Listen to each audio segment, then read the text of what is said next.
Yeah, stories you're not going to hear anywhere else. We've been following this story since day one. And Mike, you did the freaking work last night. I did. Man.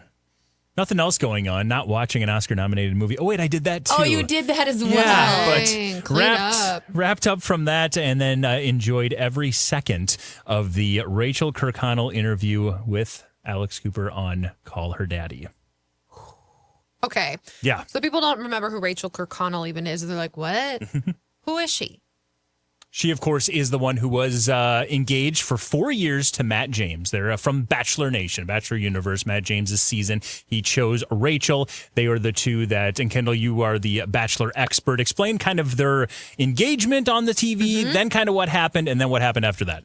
Well, everyone was already really excited. He was the first Black Bachelor ever on the show. And so the show had a lot of eyes on it this season. It was very clear that she was going to be the winner. She was. Before we got to that part of the show, though, some things came out about Rachael that she had liked posts where people with a flag, a Confederate flag in the background, or she'd been to an old antebellum party when she was in college. She's from the South. This was all around the same time, by the way, of George Floyd, and a lot of people having reckonings of like, oh, wow, I should never have thought this, or this. So this is all coming out while the show is airing. He picks her. They break up very immediately because all of this has come out. Ended up getting back together. She apologized. She said, listen, I am going to educate myself. I've never thought racism was okay. I didn't realize what I was doing was this, etc. They've been together for 4 years since then. They never got engaged. They've looked at rings, but they've never been engaged. This was also when Chris Harrison then was done with The Bachelor. Yeah, he went on camera, judge, and kind of doubled down on his comments. But so she's known for all of that side of things. Yes. And but since then, we've thought they've been together for the past 4 years, and they have been together for the past 4 years. So more recently, what happened is this is where Matt James had that long Instagram post basically just asking, the Lord to help them through this process, through this breakup, through the traumatic times that they're going through. And she since then has liked some comments referencing the fact that post might have been completely out of the blue. Her sister has also made comments about the fact that, and this is one of the areas I want to clean up. So far, we've been telling you that her sister made the comments that she had no idea about the breakup when the post was put out there on Instagram. Basically saying he didn't break up with her. He posted it on Instagram as the breakup. I do want to clean that up. Her sister actually was saying all those posts from being in Tokyo, that all happened when they were still together. They then so what happened is they were in London. They flew from London to Tokyo. They were there for a few nights. He's kind of a food influencer. So every time they go to some place, they want it to be a big deal. He comments on it, rates the spot they're at. So they're in Tokyo. She loves Japan. This is an awesome trip. Very excited about it. But she said she was really struggling finding the perfect place to go out to eat this one night. And when she finally came up with one, she was disappointed that it didn't go the way she expected it to. And she says, just emotionally, I wasn't in a great place. She's like, it was the first day of my period. I was just kind of feeling just anxious about different things. I really wanted this to be a very special thing for him. She referenced all these things and just says, I wasn't in a great place. And we didn't talk that entire night.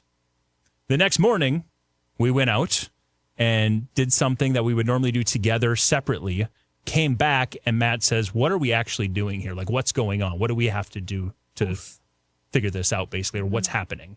And she was like, well, I guess a few days earlier than this, they were talking marriage again.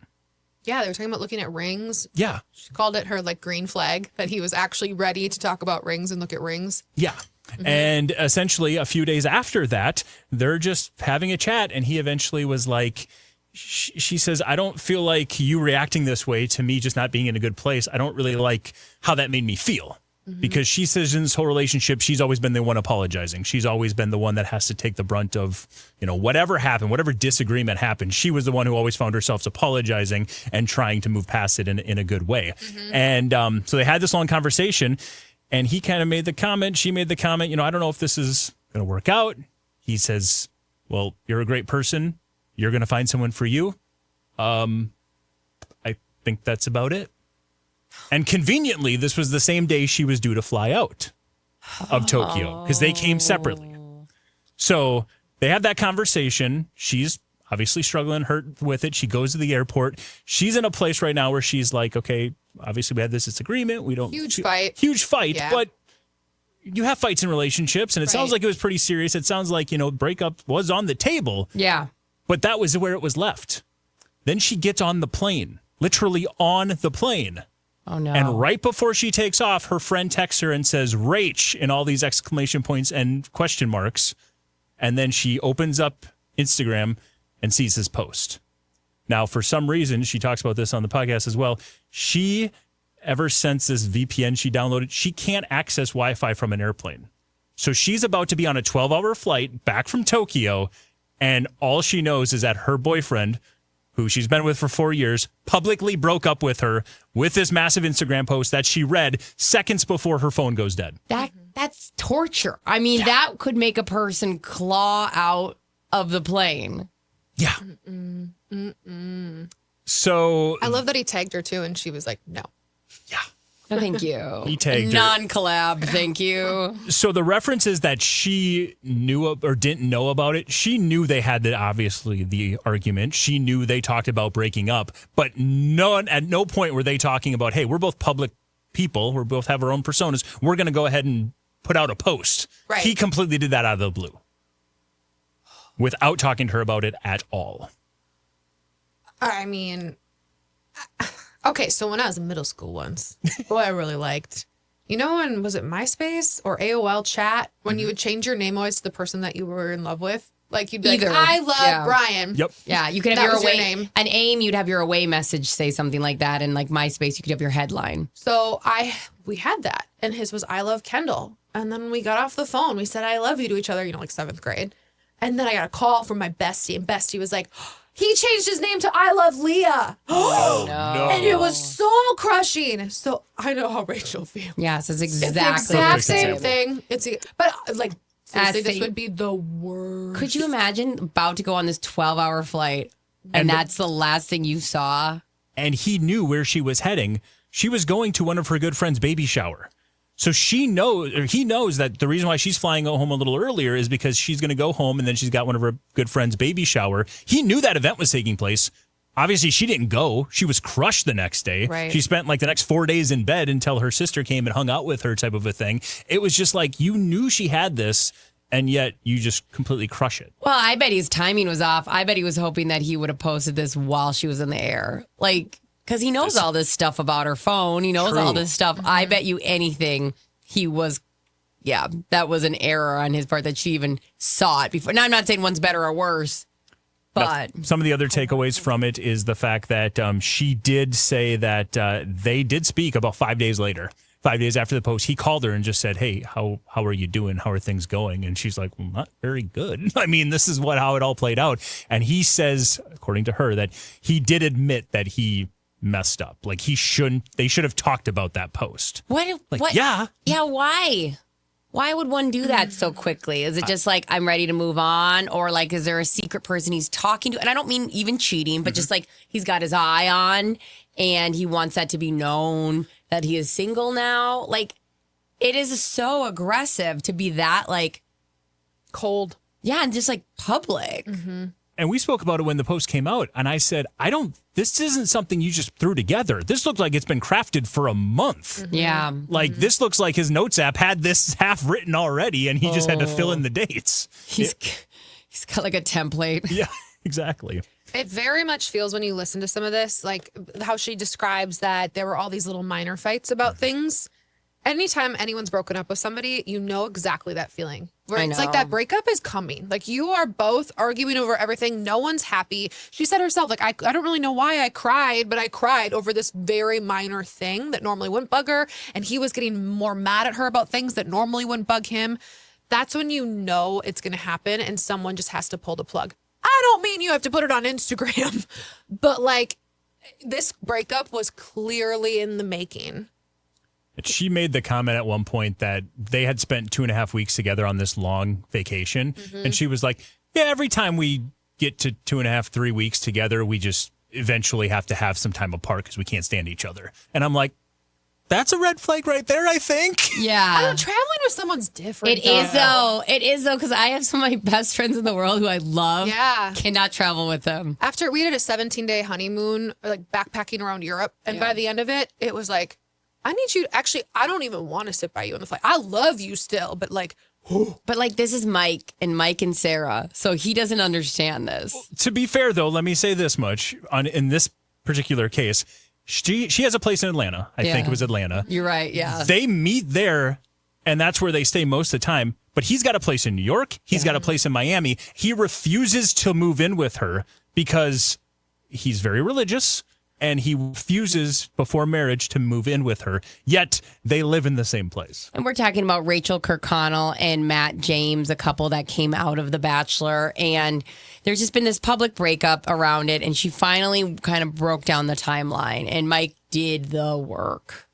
So, yeah, that was the biggest thing, the biggest takeaways from it. I think, Kendall, you referenced it. We're not going to learn a lot out of this. You said that yesterday, and you're right. I mean, it did seem like, with listening to this, is that it was a hard few last couple of months, probably, of what was a 4-year relationship that was probably good for the most part, but it was time. It ran its course. and I do think the other thing that we did learn, I mean, she would be the first to spill that tea if he cheated or if she felt like he cheated. And she made pretty clear multiple times, like, no, he did not. And you could also feel like she very much is still in the I'm in love with him phase. I mean, it's very early on. Every time Alex Cooper is like, no, Rachel, no, that's not how you should be feeling in this situation. And eventually she even made the comment, you're going to watch this interview back in like a month or 6 months or a year. And you're going to be like, wow, I wish I wouldn't have said that, or that feels different than I did at that point. So we all know when there's that breakup that happens, there's that period of time where you're still trying to you're still trying to apologize for your significant other. Yeah. It isn't that true if we all filmed our processing of our grief over breaking up with somebody, you would go back and be like, no wonder you looked at me like that when I said that crazy thing. That was crazy. But her eyes are so puffy. Yeah. And like it looks like her whole world is crushed. Because anybody knows, even if you knew that you're going to break up, even if things were not good, it's still just jarring. Yeah. It's a death. Like a lot of times it's a death because you have all these memories and everything with somebody and you don't get to talk to them anymore. Dang. When you came away from it, Mike, I'm just curious. I'm not going to listen to the full thing. Yeah. Did you come away from it liking her more, less, feeling really indifferent? How does Sarah feel? It's always hard hearing this side of it, and only hearing this side of it. Yeah. But I just, it felt like they both, when she kept talking about that thing that the only way they would end arguments or disagreements is with her apologizing. And he very much always made it feel like, oh no, this is something you need to work on. And this is a you problem. That obviously made me feel a little stronger about her than about him. So Right. he did not look great coming out of this. It'll be interesting to see if he has any rebuttal to this and if we hear him do a podcast at any point. But He probably already has one ready to go in his notes app. exactly. Ready to go? Just in case she comes out. Just in case. Well, thank you for listening to that. Yeah, thanks, Mike. Nikki Garcia, we talked about her a lot early at the end of last year because of her very public divorce with her former Dancing with the Stars partner, Artem. She's finally back out talking about things. She was the cover star of, as we say, US Weekly here on the BK show this week. And she talked about how she's like stepped away to really process the grief of her divorce, process the whole legal side of what happened with her. Because remember, there was it never really went anywhere, but there was the domestic violence. I don't think he was arrested and booked, think it was a but call, they ultimately yeah. did not charge him for it. Yeah. So they've been divorced. She said that they made sure that they were together for their son, Mateo. They have a 4-year-old son. They were both together for him for Christmas Eve before he went to bed and Christmas morning when he woke up, because that's their ultimate things, that they want to be great partners and parents for him. But something that really stood out to me from this was, one, she wants to get back in the ring. We know her as Nikki Bella. That's who she was with WWE. She wants to get back into it. And two, it was interesting to read someone who you look at a picture of Nikki Garcia. She's a WWE chick. She's so BA. She really is. And she looks amazing. And she puts a lot of time into making sure her body is strong and looks fantastic in those outfits. And she's like, they're like, do you want to date? How do you feel? Are you open for love? And she goes, I feel fine, but honestly, I'm really not that confident about my body. And they're like, what do you mean? Like, you look amazing. She's like, I get it, but when you're naked, you're mean to yourself. And she's like, now I feel like I have a mom bod. I feel like this. And she keeps going on about it. And it was one of those moments where you go, even like the person that you look at and go, gosh, you're the hottest. Or maybe it's you're the most talented or you're the smartest person in the room. Still has moments of, am I cool? We're like, yeah, you are. It's just, to me, it's always refreshing to hear somebody who I think of as a certain way go, hey, I have moments of doubt too. It normalizes it, right? I do think the biggest betrayal she's actually speaking on is when her BFFs on Traders voted against her last week. The Bambis. The Bambis turned on her in a way. Traders? Yeah. There's a whole nother layer to this scandal. And that's why I'm like, that's why she's doing interviews, because she just got kicked off Traders. Spoiler alert. Yeah, you know Gabby Windy from the Bachelor world. Yeah. Her, and then it was Chrishell from Selling Sunset. They were the Bambis because they got all these big doe eyes, and they're just the cute ones, and they're the Bambis. And they turned on They talk Nikki. just like this They to each other. literally, it was just like such a non-moment. Chrishell was like, when I mentioned this comment, your face went like this, and made like an O face.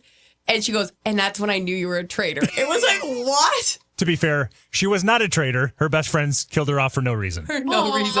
This was last week, so Yes. hopefully mean. and I'm like, that was brutal. And then she comes out and does a bunch of interviews because now she's out of the house. So It all makes sense. it all makes sense. And that is the bigger betrayal besides her divorce. Sorry, Nikki Bella. Nick, and yeah, she's so beautiful. I would say the only thing I was surprised is doesn't seem as like strong. Well, that's the one thing, and if you really, there are some rare examples, but in the WWE, you've got some of the bigger personalities, like they are tiny in stature. If you saw them walking down the street, these women are very, no, don't get me wrong, there are some others that are just massive as well. Yeah. But like, there's definitely a blend of each, and there's so much more of it now is acrobatic, and a lot of people have gymnastics backgrounds. So many are dancers and gymnasts from their past before they get into pro wrestling. So that's one of the reasons why she doesn't maybe have the stereotypical big buff dude size. But even men wrestlers are smaller now than they once were. That's cool. Steroid era really ended a lot of that, thank goodness. And we're pro not being on steroids. Yes, so we are. we'll take a little smaller. We'll just make our screens a little bigger. Yeah. They announced some more add-ons to people who will be performing at the Grammys. And at this point, you guys, the lineup is insane. Like, sick. So let's talk about the people we knew on, and then I'll tell you about the add-ons. Sounds good. Benson Boone, we knew. Billie Eilish, Chappell Roan, Charlie XCX, Doechii, Ray, Sabrina Carpenter, Shakira, Teddy Swims. And we know that. We know Trevor Noah is hosting. Today dropped a whole list of new people added to the performing side of the Grammys. That is Stevie Wonder, Cynthia Erivo, Coldplay's Chris Martin, Lainey Wilson, Herbie Hancock, Brittany Howard, Brad Paisley, Janelle Monáe, John Legend, Sheryl Crow, St. Vincent, and Jacob Collier. It's insane. Now, the Grammys are at this point, and this is like kind of drives me crazy about the Grammys, where it's like, here's one award, here's 20 minutes of music. And like, sometimes that gets annoying when you're like actually want to see who win awards. And that's the Grammys end up being 6 hours long. But this lineup is insane. I love the performances. I don't even care who wins. I know. I move like that. I think a lot of people, it. I think because I watched it with my mom and I watched it with the girls next door. And they feel that way. I'm the one who's like, it's 10 o'clock and we haven't even gotten to album of the year. Who is it gonna be? I'm so tired. And it's perfect that future My Talkie award-winning actress Cynthia Erivo happens to be in the lineup as well. Yes. So be sure to go vote for that and make sure that is truly the case. Abso-freaking-lutely. All right, we got Brandi Glanville back in the headlines. Brandi Glanville has come out and said, hey guys, this is my face and it's like this because I've had diseases and I don't know what's going on. Well, Terry Dubrow does not miss a chance to get his name in the headline as well. He said, you know what? I'm going to do everything I can to get your face back where he wants. Now, formally has come out saying that they're going to be recommending treatment from Terry. Last month, officially, it happened. And he talks it's going to be about a series of different procedures that will get her face somewhat back to where it was before. It's still very confusing because there's a lot of talk of like, is this mystery disease or this mystery illness, or is it just like, filler, Botox, kind of different plastic surgery debacles, compounded? We don't really know this mystery, and they'll probably end up filming it. Terry Dubrow has his show, and also still on the Real Housewives of OC.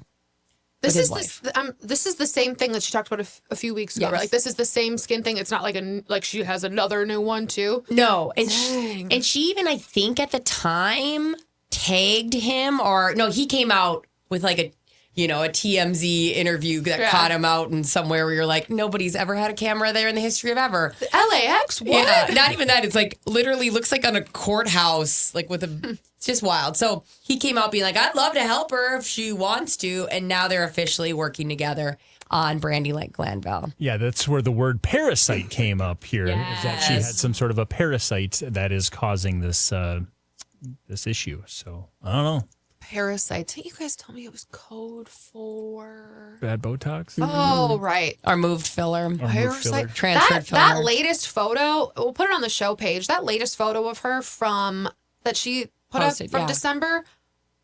Girl, like it's like swollen this way, up here swollen. This has got a bruise or a cut on it. Yeah, it's not good. I feel bad. Ooh. I do feel bad for her. And like, obviously something went awry. Sure. Yeah, something's wrong. And I think there's layers to it, literally, like not just figuratively. I think we're dealing with layers of somebody because she suffers from what would happen to me if you put me on the Real Housewives of OC or Beverly Hills right now.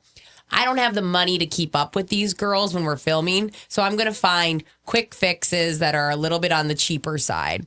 So I think she has been doing that kind of stuff for years. And not a lot of it always pans out long term. I know. That looks painful. Doesn't look great. Sorry. Okay. Megan Fox. She's approaching that due date. She's due in March. She and MGK, of course, broke up.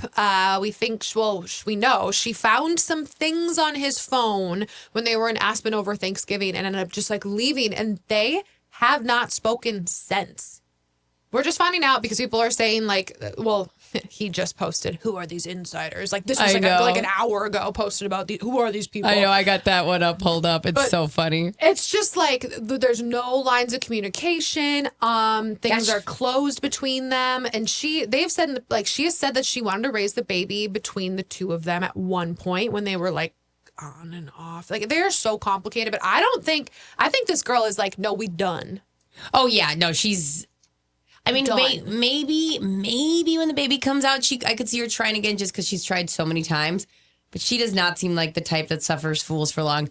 And it was so funny. So then Machine Gun Kelly posts the most, like the picture is just him staring out a window and a close-up of him. This is all him by himself showing off his new hair and whatever. Going, how can, quote, sources say when the sources haven't said anything? It's like this post is you alone.